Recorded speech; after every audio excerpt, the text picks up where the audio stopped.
Hello, I'm W.T. Edmondson and welcome to Focus. Freedom often causes unbelievable silence. Well, the elections are about upon us and you will have an opportunity to go to the polls and cast your vote for city council, city prosecutor, and the judgeship, and a couple of other issues on the ballot. We do hope that you will take the time to be informed about those issues and the candidates and cast your vote and for your choice. The elections will make a difference. Election does make a difference, and so your vote is very important.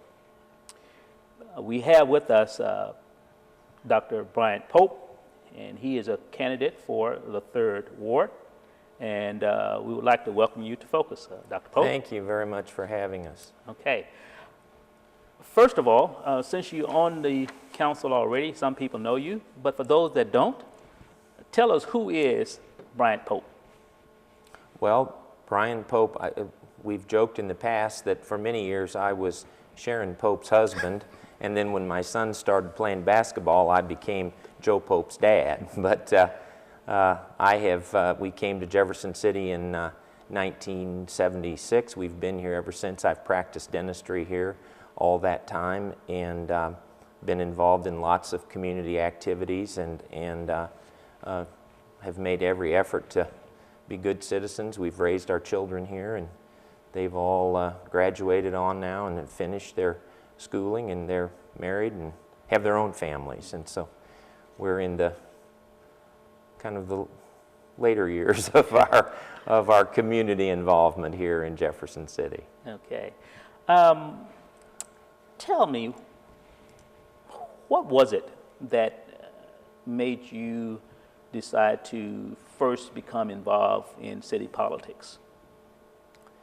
Well, I didn't think of it as becoming involved in city politics. As I thought more of it as an extension of my volunteer effort, and of course it's our volunteer effort because although I spend a lot of time doing this, Sharon is at home, and so it's part of her efforts too. But I never thought of it as politics, especially when the city changed to the nonpartisan plan with the charter changes. When that was done, the change was made in the charter. It doesn't seem like politics as much as it seems like service, and that's how I view it. But the reason I made up my first effort, it's been 6 years ago, there was evidently a great deal of lack of interest, I suppose, and a day or two before the filing deadline, no one had filed. And the system works when no one files, the council appoints that ward's representative. And I basically thought, well, we've got to have someone file. And I filed and no one else filed. And so my first run at the council, I did not have an opponent, and that's been now about 6 years ago. And then for family reasons, I took a couple of years off, and then 2 years ago, I ran again and had an opponent, and we had a real campaign, and much like today, and I prevailed, and so I've had the opportunity to serve the ward. But service is how I look at it, community service. You spoke about the fact that the city chose to go to nonpartisan elections. Why do you think that is important in a city like Jefferson? Well, the most important factor that benefits the city, it allows the citizens that work for the state government to be able to be involved in city government. And prior to the charter change, the employees of the state were unable, because of a partisan plan, they were unable to do that. And so that solved that problem, and now we have that entire resource available for folks to participate in city government. Mm-hmm.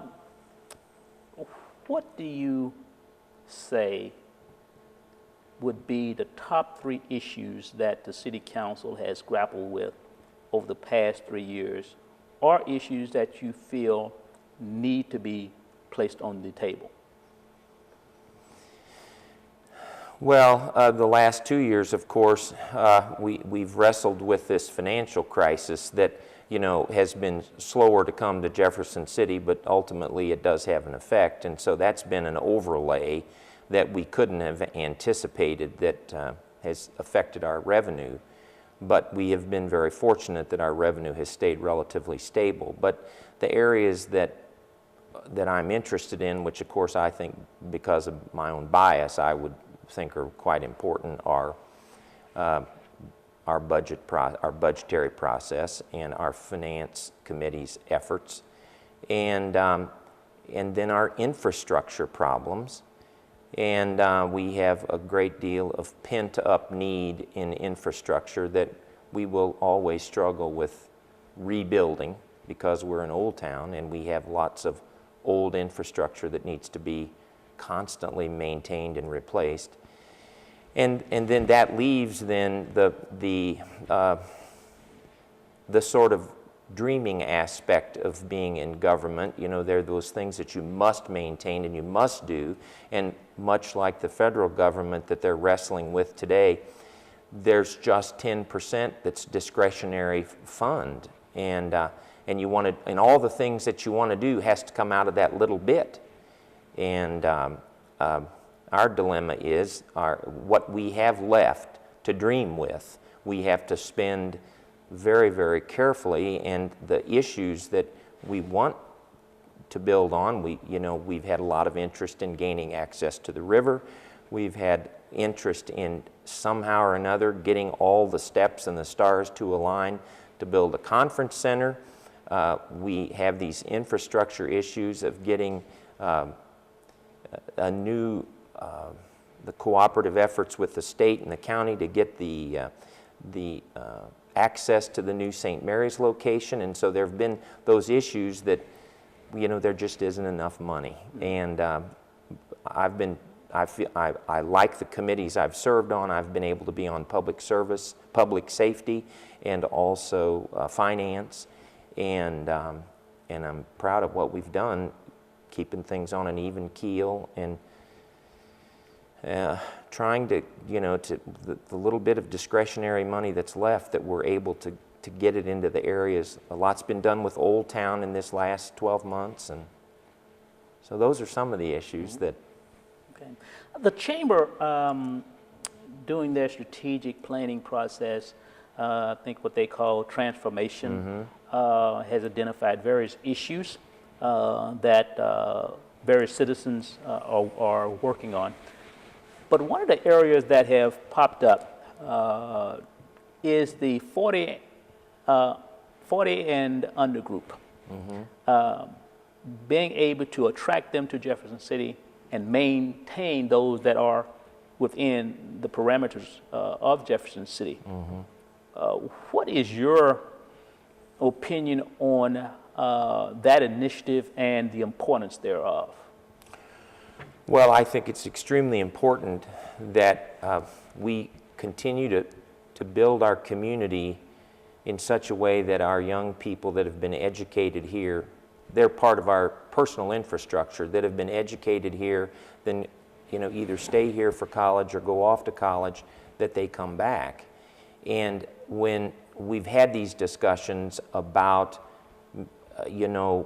attracting other young people to Jefferson City, and I remind people that when we do that, we're asking them to leave their home possibly and make this their home. And so it's a double edge. We are encouraging our own children to continue to make this their home, to come back home, and to become part of our community as adults. But then we're also kind of talking out of the other side of our mouth, asking other towns to give up their children to come to our home and make it their home. And so I think the key element is, most importantly, the community has to be welcoming, and it has to have the right ingredients so that our own children will come back. And in my family, we had 4 children, and I feel pretty good. We didn't do as well as we could have, but 2 of our children after college came home. They've married, they've had their families, and now of our 7 grandchildren, 6 of them are here in Jefferson City. So Sharon and I were 2. 2 more of our kids, 2 kids came back home. There are 6 of their children living here now. So we're sort of moving in the right direction in our family. And if that's what every family can do, then we're going to be okay. Our kids were educated, they came back home, and they're contributing to our community. And they came here not because of a specific job, they came because they wanted to come back home. My son was in Dallas, and he gave up a job because he and his wife wanted to come back home. She was from the area. They wanted to be at home. And so the most important thing is that it's home to people. And we got to keep people coming back home. And then for the others, we've got to be attractive enough that they'll want to make it their home, that it's better than where they were. And that's a challenge, but it's our hometown. There were various issues that have come before the council over the past couple of years. One that was very, how would I say, very difficult for some people to grapple with, and that was the tattoo parlors going down on downtown on High Street. What was your position on that effort? Well, that's a generational issue, I believe. I think fundamentally that's a generational issue. And, let me say this. How could I put it? It's no more my fault that I could be considered an old fogey as it is a young person's for being young and thinking young. My issue, as you know, I voted against that tattoo ordinance because we had had many years of not having tattoos. I've certainly made peace with the outcome because it's the law. They are legal, and that's the end of it. My issue was I considered it to be a health issue. I looked at it as purely a technical thing, not a lifestyle choice or a generational choice or what one person would want to do or not. I looked at it as a health care provider. And there are ample facts, which I did my best to deliver to my fellow council members. There are ample facts to show that it is not many times in people's best interest. But I lost, and that's all there is to it. Okay. The last issue before your closing statement, a very short response, if you could, relative to the St. Mary's issue. What is the key element that you see that the City Council need to ensure that are in place to avoid any unforeseen? With the location and the building of the new hospital? Well, it's my understanding that we have completed every action that has been asked of us and that is necessary for the SSM system to move forward. In a recent vote several weeks ago, 2 weeks ago, possibly 2 weeks ago, this past Monday, we finalized the acquisition of the remaining right-of-way for the interchange of some additional property.